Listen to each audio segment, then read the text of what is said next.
The Stellar Blade discourse is interesting because it really goes to show you that everybody involved in the gaming sphere is a loser.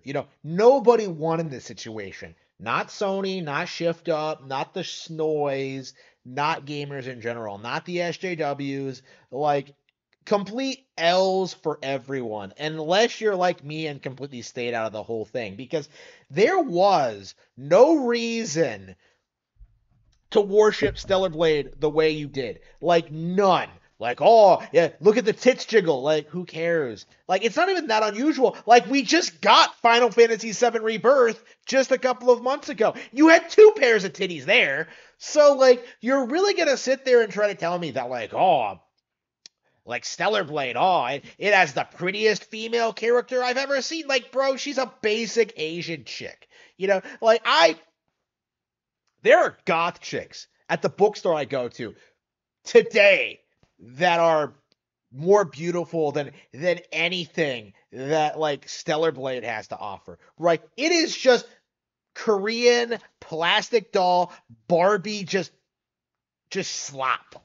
Okay, there is nothing special about Eve from a character design standpoint, from like a presentation standpoint, from a graphical fidelity standpoint, and like nobody cared because everyone was busy gushing over like the costumes. Right? The costumes, which, by the way, were censored before the game even came out. You were baited and switched, and this keeps happening. This is nothing new. If you think about it, the same thing happened with Tomb Raider, right? People bought a mediocre 3D action platformer series because, oh, look, tits and ass. And what happens? You get like mediocre Tomb Raider game after mediocre Tomb Raider game. Like, the idea that Tomb Raider used to be good is a complete myth. It was never good. Like, that is the reality. It only sold on sex appeal, right? From an actual fundamental standpoint, from an actual game design standpoint, from like, a storytelling and general character standpoint, like, Lara Croft is not an impressive video game character. She is not a video game icon. But because you could shove those tits and ass on magazines covers, like, plebs and people who never even owned the games growing up worship her like she's something special. And Eve, I think, was a blatant attempt at like recreating that kind of appeal. Right. Instead of actually making an interesting video game character, they just decided to just focus in exclusively on the attractiveness of the girl. Right. Like, again, it's kind of remarkable considering how much we've been talking about this game and how much it's been public discourse. But, like, what can you tell me about Eve as a character? Right. Can you tell me, like, what she likes? Can you tell me what her goals are? Can you tell me what the game is about? Can you tell me what the genre is of the game? Right? Like, what? Like, again, and this is true even now. Like, nobody discussed any of those elements about the game because the entire discourse about it revolved around titties and ass cheeks. Right? That is it. There is nothing else to Eve, nothing else to like the average Sony chick in general. Like, this is all anybody cares about is the alleged censorship, the alleged sexuality of the character.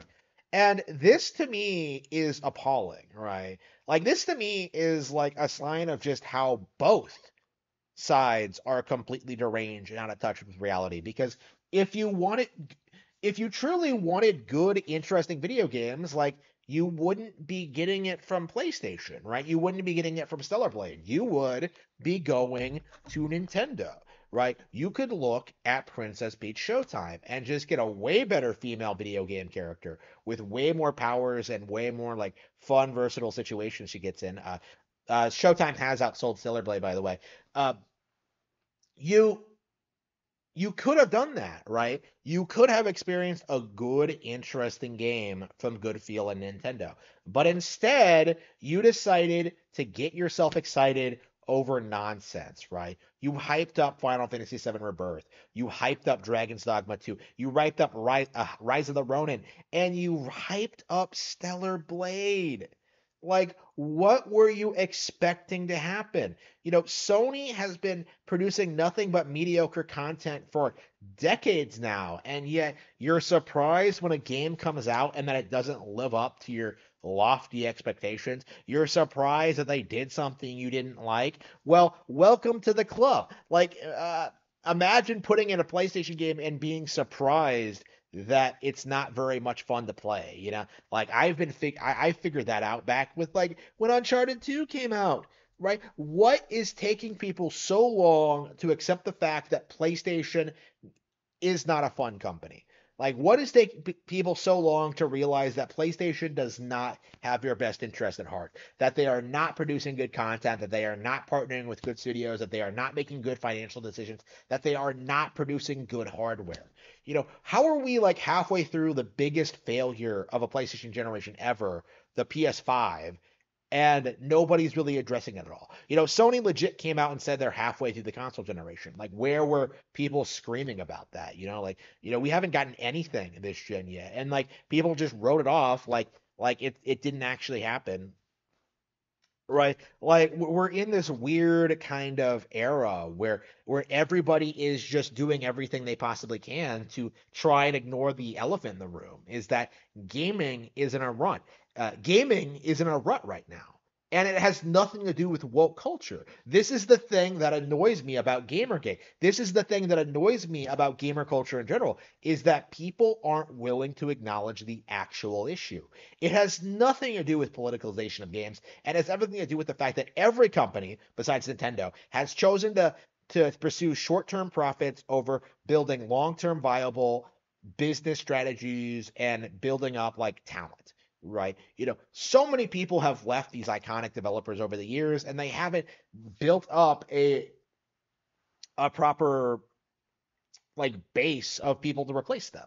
Right. When you compare it to Nintendo, where you have like dozens of people who are stepping up to replace Miyamoto's shoes. Right. You have like Fujiba Yoshi on the Zelda side of things. You have like Koizumi, who I think is primarily working on Mario now. You have like those younger guys who are like stepping up and probably like training the next generation of developers. You have the Splatoon people, right? You have those guys, right? Like Furukawa himself is younger, right? So when you look at how Nintendo has handled their business transition after like the very unfortunate passing of Satoru Iwata, like you really do get this sense that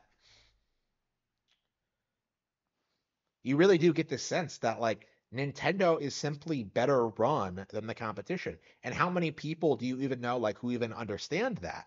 Like for example, like how it is completely unheard of in the modern business world to run a company with like absolutely no debt, right? But Nintendo's doing it.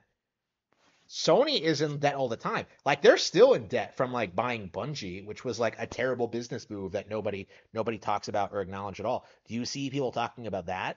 Right? But no, like again, I've been saying this for years, right? In regards to everything in wrong with the gaming industry, I have never had the issues that everyone else has had with like exploitive DLC practices and broken releases and just unfinished games, right? I've never had these problems. Why? Because I only play on Nintendo hardware, right? That's why. I am so tired of people being surprised with companies like Shift Up like undermining them, right? Like companies like Shift Up just doing whatever they want and like breaking promises and stuff like that. Like, what were you expecting would happen? Honestly, if you don't exclusively play on Nintendo hardware, you get exactly what you deserve.